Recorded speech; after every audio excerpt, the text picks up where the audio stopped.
99% of people, they're gonna take a photo like that. Then the photos are going to look like everything else that's on the social media. Is Logan Paul the artist who is going to transform the photography industry? And is he actually an artist? Logan Paul recently sold his collection 99 originals as NFTs for tens of thousands US dollars per photo. I'm gonna critique Logan's photos as if it was submitted for our photo challenge. Alright, let's take a look at the first photo. Alright, I'm not quite sure what I'm looking at. The photo is pretty dark. Iceland. Heard about this wrecked aircraft that had been... Oh, that's the place. I mean, it's pretty mainstream place. Like, you know, you can find thousands of photos on the Instagram and over the internet. Like, everybody takes a picture of that plane. So we had this $400 giant stuffed penguin. Oh, okay. Oh, that's actually a penguin. All right. I couldn't quite get it. Just as this was happening, a rainbow showed up. Okay. So there is actually a rainbow. I mean, the thing is that the fact that we have to talk about it means that it's not very obvious from the photograph, right? When you show someone a photo and then you kind of have to go like, well, look, but there is a rainbow. The idea is not communicated well. Composition wise, it's I don't like it too much. It's not clear what's going on. It's a very dark frame. When you see this plane for the first time, it's pretty cool, right? It's a plane in the middle of the, I don't know if it's desert. We are not seeing this for the first time. This is like such a mainstream photo. Like if you scroll through the Instagram, you can find many of them. What I would do with the landmark, I'm gonna call it a landmark like this. If you wanna include the penguin, I would just actually go further away from the airplane. I would just focus on the penguin,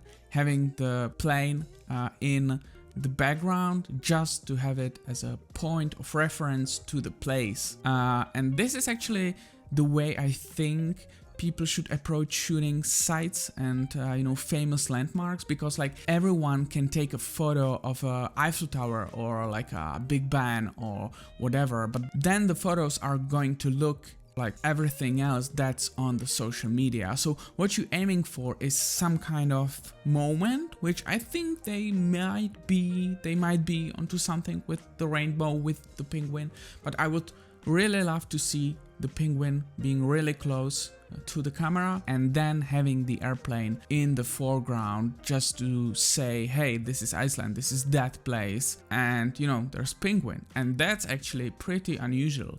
But if you photograph it like that, that's like 99% of people, they're gonna take a photo like that. So this is a picture of a mermaid lying on the sand, and I think it's a pretty cool photo actually. The juxtaposition of mermaid was living in the water, being on the sand in the desert, and the caption is mermaids don't exist anymore. I think it's pretty cool. Now we can talk about the composition. Do we like the rock in the top left? Do we like the shadow? I think maybe the potential could have been like including more of his shadow, or maybe like some kind of form we could recognize, because like I can imagine this is probably him shooting. Is this the hand? Or maybe that's just like I don't know. I would imagine that's photographer. So I would either decide to include the better shape of a photographer to have, I don't know, some recognizable shape like leg or head or hand. But overall, I think the idea is pretty cool. Yeah, I would give it 7 out of 10. All right, let's take a look at the next one. So this one looks pretty cool. I like the composition. I think this is quite an interesting place. It seems like some kind of mirror building or whatever. So we showed up to the invisible house. I don't know how we found it. Okay, invisible house. This is actually one of the most expensive houses to rent in Joshua Tree. In the open door frame, the house kind of extended to infinity towards the back of the photo, loaded it up with the black frames. And then along comes Mary. Composition wise, it's nice. It's great. Information wise, we see this invisible house, which is a nice, cool reflection. Moment-wise, I don't really see this as some kind of special moment, unfortunately. There is a woman the figure to ground, you know, she's light on the dark background, so she kind of stands out. And it's really not a common house, not a common structure, so I think it's cool. Composition wise, it's cool.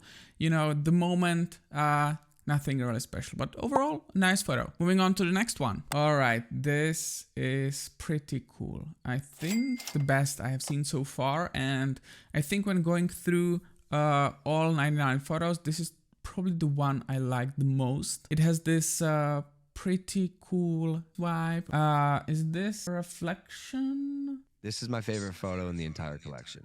Okay, mine as well. So I stood on one side of the pool while the rest of the team was on the other side.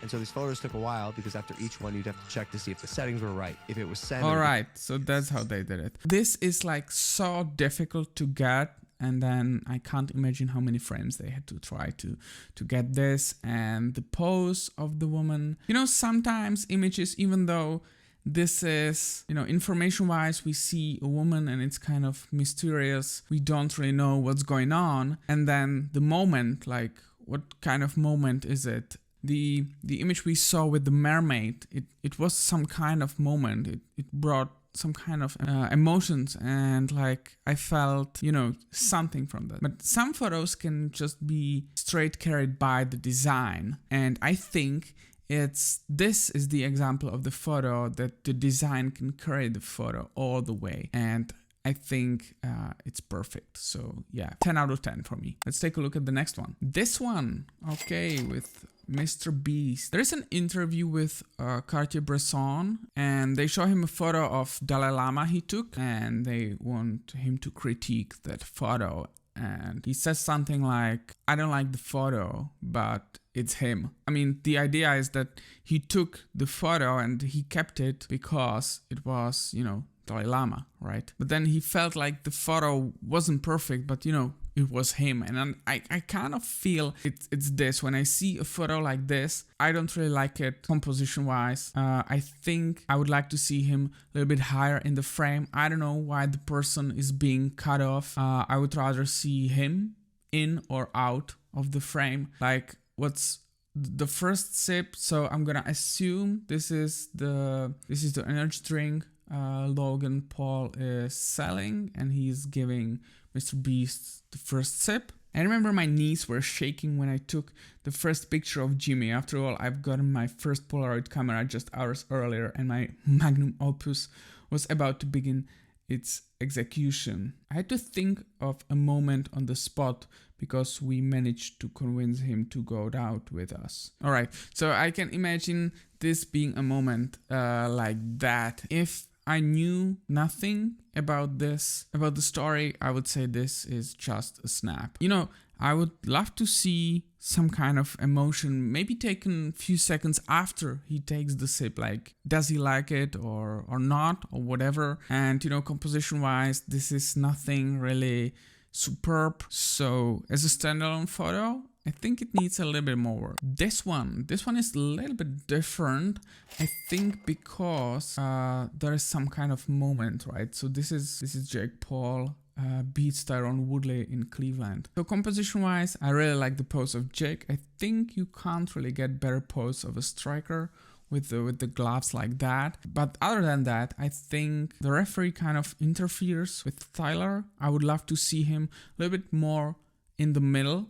Yeah, that would be pretty cool shot. And then the Tyler is kind of cut off. The thing with the Polaroid, with the viewfinder, is that it's actually pretty hard to frame it perfectly, because when you take a look at this, you have the viewfinder, and then you have the lens and the parallax effect. What it does is usually you frame, and if you stand pretty close, it will actually make you frame it a certain way, and then the frame is gonna be shifted. My issue with this is his leg being cut off and the referee interfering with the subject.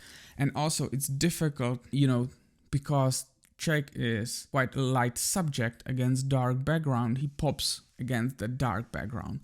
But because of the nature of the Tyler's skin, the dark skin against the dark background, he's gonna be lost against that background. So I think it's actually quite difficult to get him popped. So that's for the framing, for the composition, right? But like information wise, it's pretty clear what's going on. It's like, you know, Jake Paul and the fight, that's clear from like a journalistic point of view. And the moment wise, you know, that's a pretty cool moment, not only because it's Logan's brother, but because of the fight, you know, because of what they were able to achieve in the other image when the framing was kind of weak and the moment was kind of weak and the information was lacking. We have the moment and we have the information, and I think the moment is pretty strong, like documenting quite an achievement. All right, Bored Ape. So I'm not gonna get into this abusing animals for taking a photo kind of thing. So just let's take a look at the artistic thing of this. So you have a ape and then you put on some clothes which resemble the Bored Ape, the NFTs. I got this sweater made for an ape that resembles the fur of my Bored Ape, and my friend is down to let us like dress up his ape like my ape and take a picture. Okay, so actually it's the exact copy of his NFT. That's interesting. So let's take a look at it from a perspective of taking like a portrait or like a headshot. This is pretty unusual, and you know, the portraits of apes, you know, having him wearing the same thing as the NFT Logan actually owns is a cool idea. They didn't manage to take a photo of the colored glasses, because I think in the video they showed that he had the same glasses as the ape, and I think because of the flash it turned all black. So I think that's like one thing that would be quite cool. But then yeah, I like it. It's a, yeah, you know, cool idea. All right, Mike Tyson. If you want to, okay, so this framing, I would be fine with this framing if it would actually show the pigeons in their homes, in the shelves. They all left. So what you get is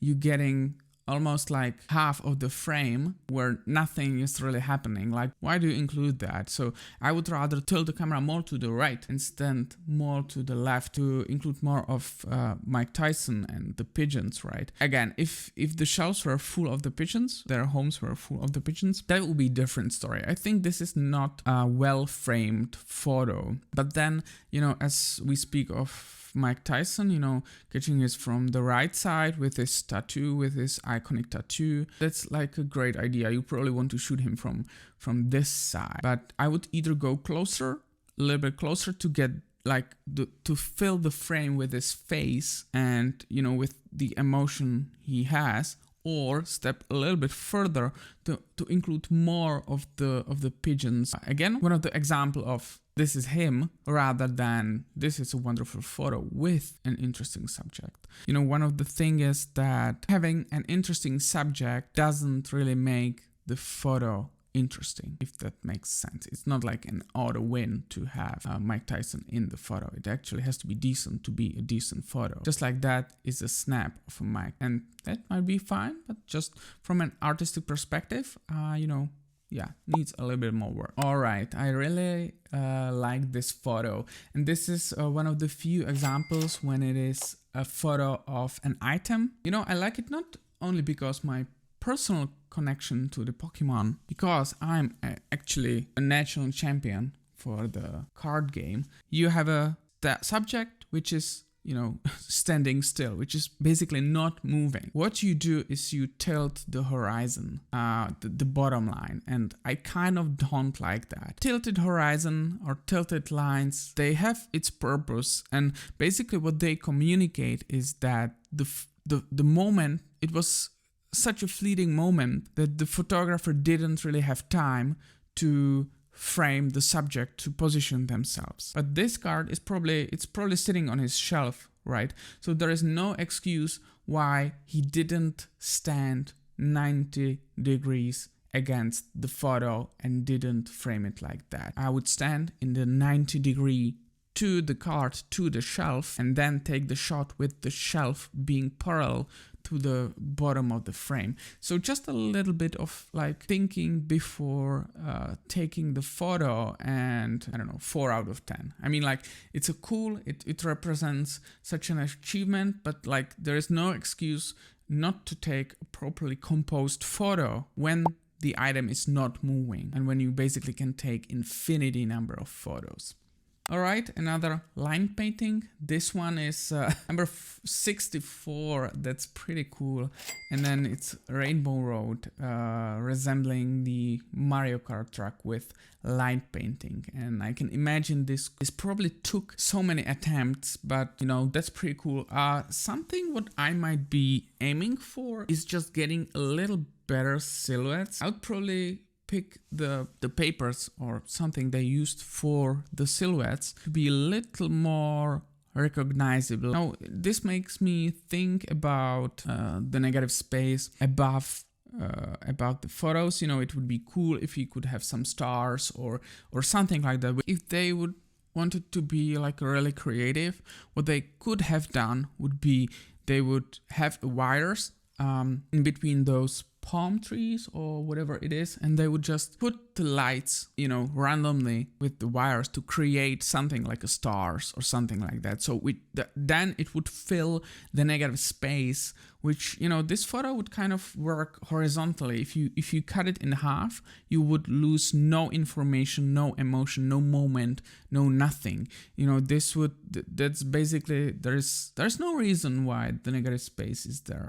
Like, if they would have wanted to make it like really special, I would just pick a little bit better shapes for the silhouettes, and I would put the lights in the space to make it kind of like starry with make a stars. All right, number 91. One of the 7 wonders of the world. Structure so breathtaking and mysterious.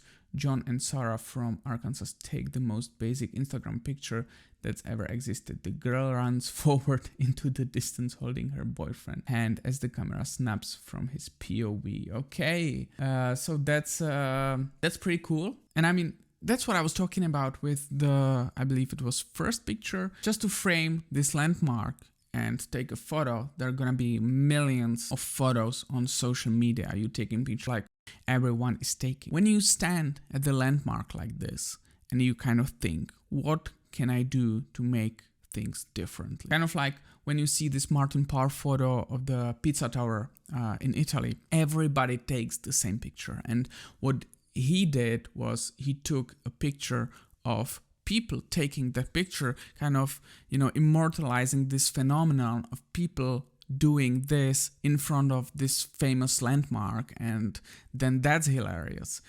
So I kind of like this approach of, you know, documenting, even though it's not quite clear. If they were a little bit closer, we could kind of see, you know, he's documenting this Instagram phenomena when she's running, and he's documenting that as a point of reference. He has the wonder of the world. Right, so I think that's the right track. As I said, you know, composition wise, if it was focused solely on the pair running, I wouldn't mind the composition cutting off the pyramid. So because the framing is the way it is, and because the subject, the girl and the boy, are not closer to the camera, you know, the main focus goes to the pyramid itself, and then unfortunately it's not framed well because it's cut off. So overall, for someone who recently picked up photography, especially the Polaroid camera, the photos are pretty decent. So are the NFTs the way? I would say, as those NFTs